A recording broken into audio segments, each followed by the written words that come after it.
Mardi 16 mai 2023, France 2 diffusait un documentaire exceptionnel, intitulé Homo en France. En compagnie de différentes personnalités, Angèle est revenue en toute transparence sur son coming out, et sur la réaction de sa grand-mère face à cette révélation. C'est un documentaire unique qui était diffusé mardi 16 mai 2023 sur France 2. Entre images d'archives, et témoignages de personnalités ou d'anonymes, la chaîne a proposé à ses téléspectateurs un format intitulé Homo en France. Parmi ces personnalités, Jean-Baptiste Marteau, journaliste sur France 2, a accepté de revenir sur son coming out. J'arrive à en parler à ma maman la première fois. On revient d'aller faire des courses dans un grand magasin, on déjeune tous les deux, et à table je me lance. Je lui dis voilà maman, j'ai quelqu'un, et il s'appelle un tel. Et là ma mère se met à taper sur la table et à pousser un cri dans le restaurant, je le savais, je le savais. L'image qu'elle avait des homosexuels, c'était globalement des gens seuls, rejetés, isolés socialement, avec en plus les années sida, donc une fin tragique, se souvient-il.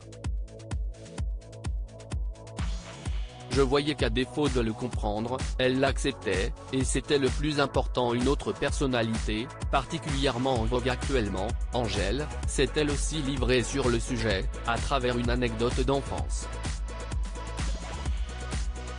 Alors moi, je ne sais pas vraiment expliquer pourquoi, j'étais fan de la petite sirène, mais je fantasmais sur elle. J'étais super amoureuse d'elle, explique-t-elle avec le sourire. Avant de rajouter, dans les Disney, c'était ma préférée et le prince ne m'intéressait pas du tout. D'ailleurs, je n'avais pas besoin d'aller jusqu'à la fin du film, je voulais juste voir Ariel. Je ne voulais pas du tout que le prince arrive. Puis, la chanteuse belge s'est remémoré le moment où elle a fait son coming out à sa grand-mère. Ma grand-mère, toute sa vie on lui a dit que c'était compliqué, mais c'était quand même dur aussi d'avoir l'impression que je la décevais, elle était si amoureuse de son mari et tellement attachée, tellement. Elle m'en parle, elle a des étoiles dans les yeux. Je lui disais, tu vois ce sentiment? Tu vois les papillons dans le ventre? Tu vois quand tu penses à lui? Moi, j'ai ça pour elle, explique-t-elle. Avant de conclure, je voyais qu'à défaut de le comprendre, elle l'acceptait, et c'était le plus important. Des mots poignants.